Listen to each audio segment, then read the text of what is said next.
오늘 말씀의 제목은 응함과 청함, 응함과 청함. 부제목은 신앙이 탄로날라. 신앙이 탄로날라. 사람들 간에 살다 보면 고마운 분들이 있지요. 그럴 때 정성을 다해서 초대하여서 감사한 마음을 표할 때가 있습니다.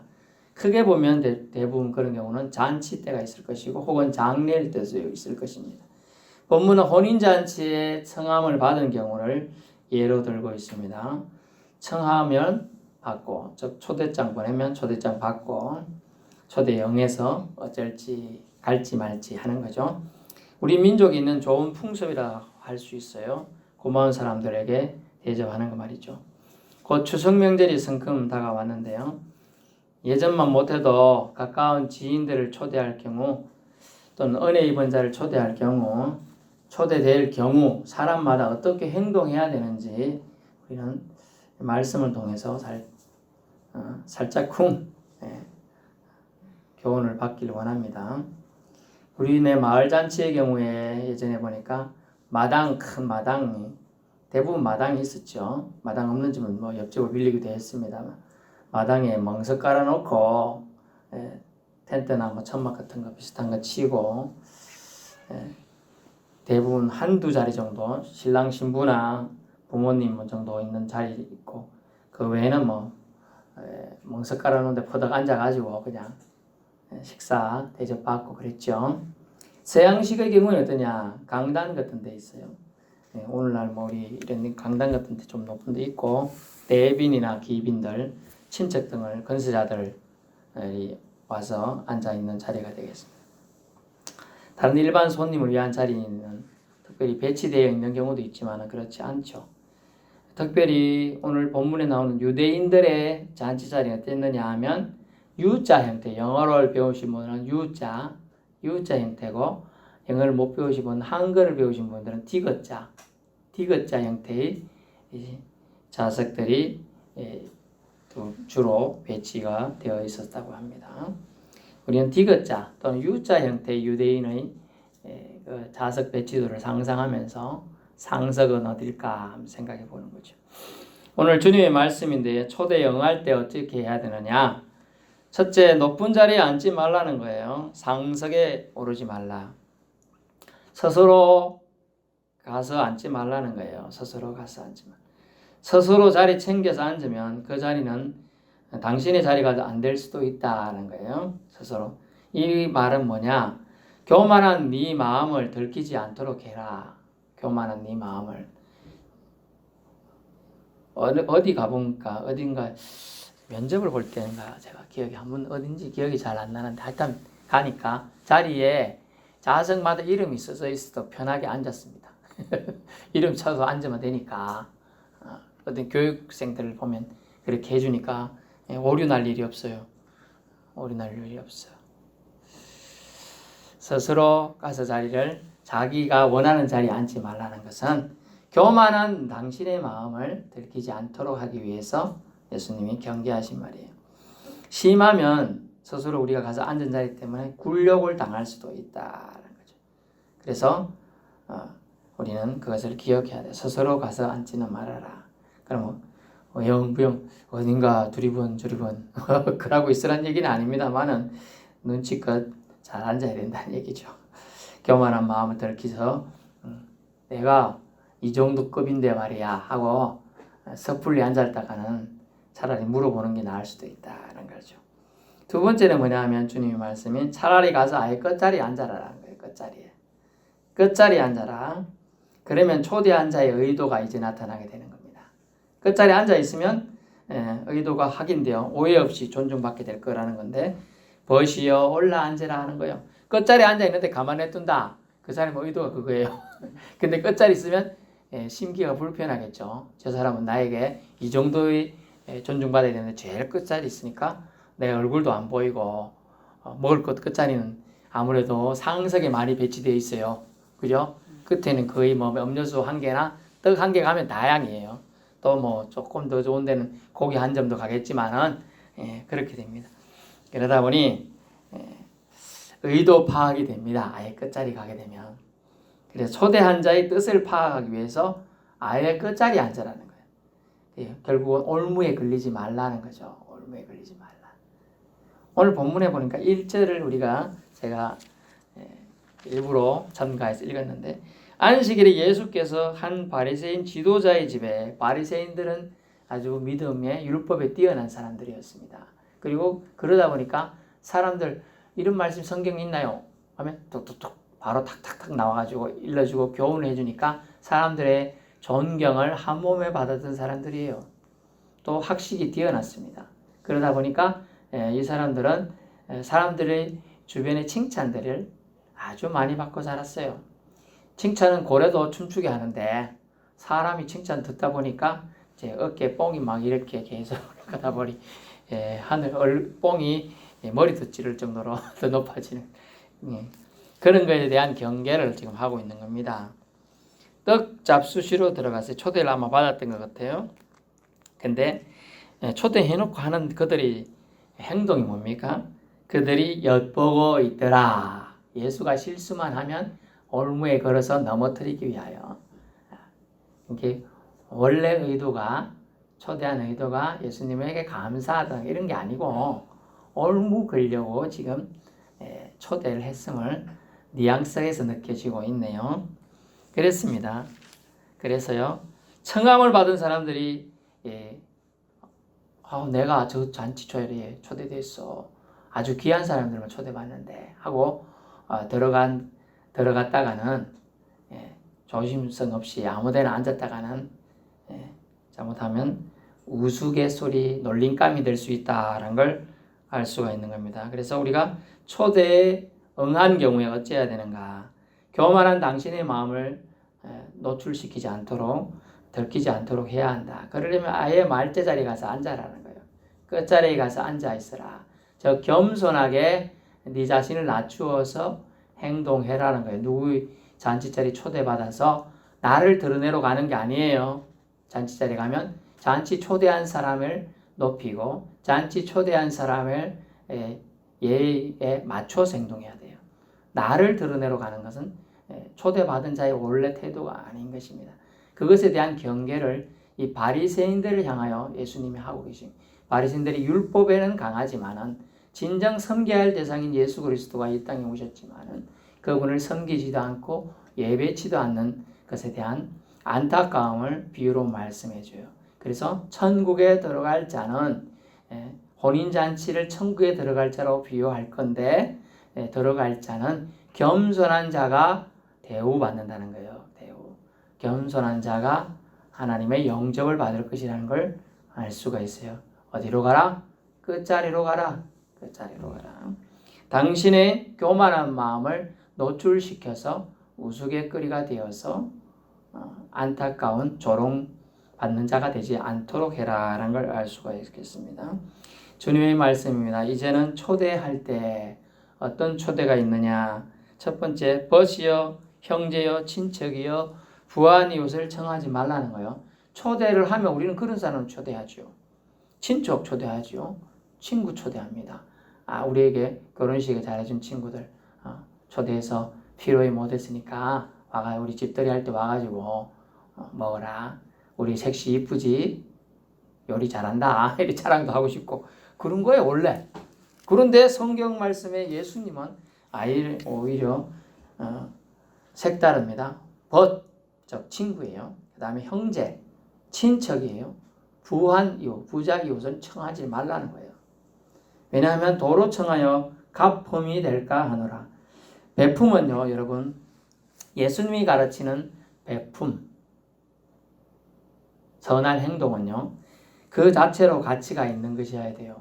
그런데 벗이나 형제나 친척이나 부한 이웃을 청하면요, 그 자체가 삭감된다 하는 거예요. 그래서 예수님은 그러려면 오히려 누구를 초대하려고 하면 가난한 자, 모르는 자가 적당한 대상자라고 하고 있습니다. 가난한 자.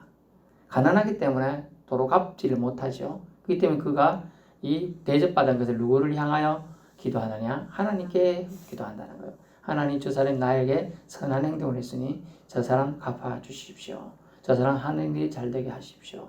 아픈 거 있으면 고쳐주십시오. 가다가 자빠지지 않게 해주십시오. 보통 가다가 자빠져라 해야 되는데 가다가 자빠지지 않게 해달라고 기도하는 거예요. 그거 엄청난 기도예요. 즉 다시 말하면 교통사고 안 나게 해주는 거죠. 요즘 같은 시기에는 걸어다니는 사람 몇 명 안 되고 대부분 차 타고 다니니까 사고 안 나는 거예요. 제가 예전에 말씀드렸잖아요. 눈길에 2바퀴 반이나 돌았어요. 외간 여자 집사님이랑 둘이 가고 있다가 제가 새벽기도 차량 운행하는 거니까 세상은 어떻게 유수나요? 잘못 나면 사고 나면 아이고 어떤 남자랑 여자랑 가서 사고 났다더라. 이래 유수 나면 어찌 됩니까? 저 새벽 차량 운행하고 있었던가요? 그렇지만 세상 뉴스는 그래 나요. 남자와 여자 근데 부부 사이는 아니라더라. 이래 나면 골치 아파요. 근데 맞은편에도 뒤에도 차가 안 와서 제가 그때 5년 감수해서 이렇게 늙은 거예요. 진짜 다시 운전하고 싶지 않더라고요. 그 큰 저 스타렉스가 2바퀴를 그냥 3차선 도로예요. 3차선, 6차선이에요. 그거 빙 돌아가 다 차지하는 거예요. 하나님 은혜지요. 그래서 그런 기도를 가난한 자는 한다는 거예요. 저분 나이 몇 프로 있으니 사고 한 개도 좀 안 나게 해주세요. 애꿎은 일 안 생기게 해주세요. 기도한다.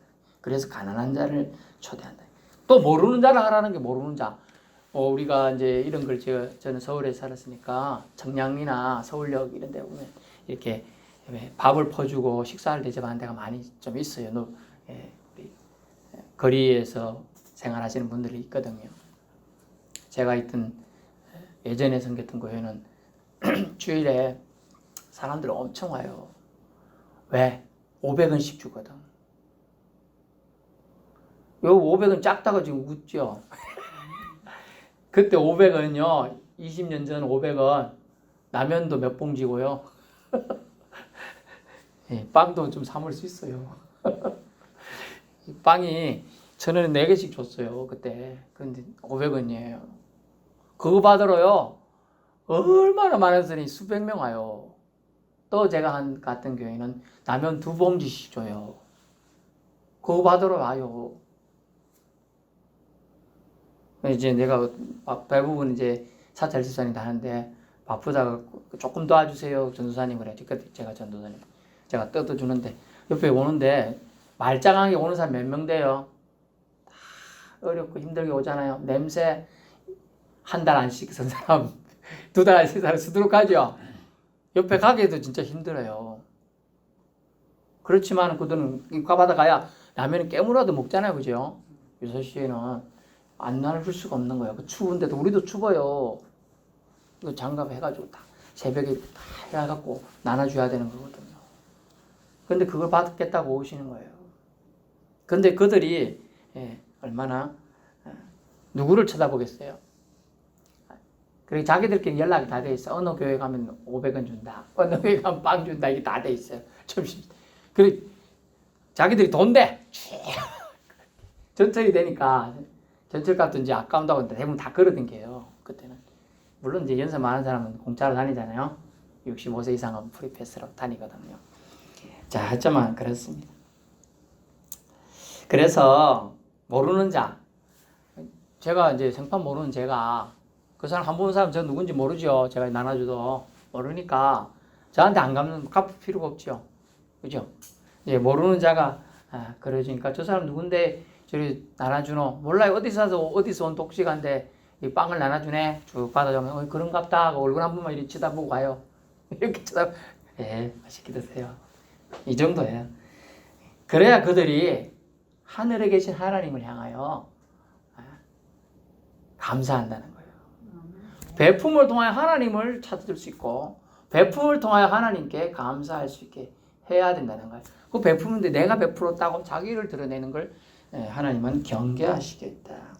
베품을 통해 하나님의 사랑을 전하는 것이 목적이 되어야지.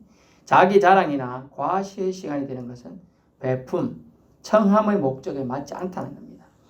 그래서 두 번째 예수님 뭐라고 했느냐? 차라리 가난한 자, 몸이 불편한 자 청하라. 그리고 저는 자들 다리 저는 자들, 짤뚝거리 하는 사람들, 그리고 맹인들, 정말 그렇죠? 예, 맹인도 부자 있겠습니다만은 객관적으로 보기에는 불쌍하잖아요, 그죠? 맹인들, 저는 자들, 몸이 불편해서 깨우침하는 사람들, 차라리 가난한 자, 이렇게 예수님은 그들에게 베품을 하라는 거예요. 그들은 도로 청할 수 없으니 그 베품으로 하나님께 영광과 감사를 올려드린다는 겁니다. 이로써 하나님의 긍휼과 축복을 받게 될 것이라는 겁니다. 근데 이 말씀은 뭐입니까? 결론이 의인들의 부활 시에 네가 갚음을 받겠습니다. 아멘. 이 말씀을 하기 위함이에요. 우리가 청하고 받고 즉 응하는 중에 가장 놓치지 말아야 될 것은 청함의 정신도 응함의 정신도 우리가 중요한 것은 의인들이 부활 시에 우리가 부활에 참여하는 자가 되어야 한다는 거예요. 부활에 참여하지 못하면 우리가 헛수고한 거예요. 신앙생활. 주일날 이래 앉아있는 거 헛수고입니다. 피곤한데 집에 가서 자면 되는데 졸고 있는 거 헛수고예요. 다. 왜? 부활에 참여하지 못하면 지옥불에 다 들어갈 자들, 지옥 갈 자들이란 뜻이잖아요. 그래서 네가 의인의 부활에 참여하게 될 방법은 청함, 즉 베품에 있어서 네 베품을 통하여 하나님을 찬양하게, 지난주 봤습니다. 하나님을 찬미케 하여야 한다는 거예요. 그리고 응함을 통해서도 우리는 네 자랑을 나타내는 것이 아니라 네 믿음을 오히려 시험대로 올리지 않도록 하기 위해서 하나님을 생각함을 통하여 오히려 네가 말제자리, 끝자리에 가야 네가 겸손한 모습을 보여야 세상 사람들은 너를 다시 보게 될 거라는 거죠. 그래서 오늘 말씀은 겸손과 선행에 대한 주님의 교훈의 말씀이 되겠습니다. 예수님께서 사람 간에 그러면 예의 범절에 대해서만 말씀하신 것이냐? 그렇지가 않아요. 흐레의식에 치우치고 대접받기는 즐기면서 사람들에게 주는 영향력은, 다시 말하면 나쁜 영향력은 생각지 않고 교만함으로 똘똘 묵힌 바리새파 같은 사람들이 잘못된 사고방식에 경종을 울리기 위한 겁니다. 여기엔 타성에 젖어서 현재 믿음 생활하고 있는 기독교인을 향한 메아리이기도 해요. 세상 안 믿는 사람들은 이거 들을 필요도 없어요. 듣지도 않지만요. 믿는다고 하는 자들 속에 알곡과 가라지가 섞여 있듯이 기독교인이라는 명칭의 종교생활을 하는 사람들 속에 하나님은 없고 자기 종교에 빠져 있는 사람들이 있다는 거죠. 그것에 대한 경종을 울리는 말씀입니다. 조금만 신앙생활한 연륜이 쌓이면 누군가가 자신을 인정해주고 칭송해 주는 것을 은근히 바라게 됩니다. 그런 신앙생활을 지적하는 겁니다. 하나님께 잘하는 것, 하나님을 바라보는 신앙이 본질이죠. 하나님께 잘하는 것. 저 사람 보면 뒤에 모습에 하나님이 보여야 되는데 저 사람 얼굴만 대대대하게 크게 보여. 저 얼굴 쳐다보면서 저게 점이 또 생겼네. 이거 보지 말고 뒤에 하나님의 후광을 볼 수 있기를 축원합니다. 저도 그러길 소원해 봅니다. 하나님께 잘하는 거, 하나님을 바라보는 신앙이 본질이라는 겁니다. 하나님 온데간데 없고 사람의 칭찬과 평가가 오히려 신앙의 척도가 되어가고 있는 현재 기독교, 한국 교회 내의 문제 크게 다르지 않아요. 지금 2000년 전 사건이나. 신앙은 하나님을 바라보는 거예요. 바라볼 앙, 믿을 신, 믿고 바라본다. 누구를? 절대자를, 창조주 여호와 하나님을. 나를 위해 자기 자신의 아들을 보내신 그 하나님의 사랑을 바라보는 것, 이것이 신앙이라는 겁니다. 물론 하나님만 바라보고 세상 즐거움 모두 내려놓고 살라는 것은 아니에요. 하지만 하나님이 삶의 중심에, 여러분의 삶의 중심에 자리 잡도록 생각을 하나님 위주로 하여야 함이 얼마나 중요한 것을 알 수 있습니다. 궁극적인 신앙생활의 목적은 이 땅에서는 하나님과 진실한 교제 관계를 이루다가 그것을 통하여 하나님 아버지와 자녀 관계로서 상속자로서 손색 없이 살다가 하나님 품에 가는 것, 이것이 신앙생활의 목적이죠. 그래서 끝에 결론이 어인들의 부활 시 여러분이 당신이 따라해보세요. 내가 그 부활에 참여하는 것이다. 네, 어인들이 부활 시 여러분이 그 부활에 참여해요. 어인들이 부활에 참여한다는 뜻은 여러분들이 의인이 된다는 뜻이죠. 하나님의 은혜와 자비 안에 들어가게 된다는 뜻입니다. 그 후에 신앙생활 잘한 후에 들어갈 하나님의 나라는요, 교만한 영으로는 들어갈 수 없습니다. 진실되게 하나님을 생각함으로 하나님을 섬기다가 온 자만이 들어갈 수가 있는 것이죠. 외식적인 신앙, 겉으로는 신앙생활하는 것처럼 보여요. 하지만 겉은 번드르르하지만 수박 끝만 핥아먹어서는 아무 맛도 못 느끼는 거예요. 굴림하고 섬김받으려 한 자의 예수님 빠진 가짜 신앙인은 결코 들어갈 수 없습니다. 청함은 베품이 되는 청함을 하여야 한다는 것이죠. 하나님께 베풀어 드리는 일이 되는 청함의 가치가 있다 하셨습니다. 하나님께 베풀어 드리는 일, 이게 하나님께 베풀어 드리는 거야? 사람에게 베풀어 드리는 거야? 아이고 이렇게 좋은 일 하십니까? 라는 이런 칭찬 듣기에는 의도가 내 속에서 시작돼서 청하고 베푸는 것은 잘못됐다는 거예요. 진실함이 정말 감사해서 한다는가? 이 감사한 행동을 통하여 하나님께 영광을 올려드리는 것인가? 이것을 우리는 기준이 된 상태의 청함과 응함이 있어야 한다는 것이죠. 사람의 보상을 기대치 않는 것, 순수한 마음으로 섬겨서 오직 하나님께 베품이 되는 것, 하나님의 보상의 같지만 좋아하는 자가 된다면요, 의인들의 부활 시에 하나님께서 기억하시어 의인의 부활에 참여하게 하시는 인생 최대의 복을 주시겠다 하는 것이죠. 인생 최대의 복, 영혼의 구원을 받는 것입니다. 영생의 복을 받아 누리게 되는 것입니다.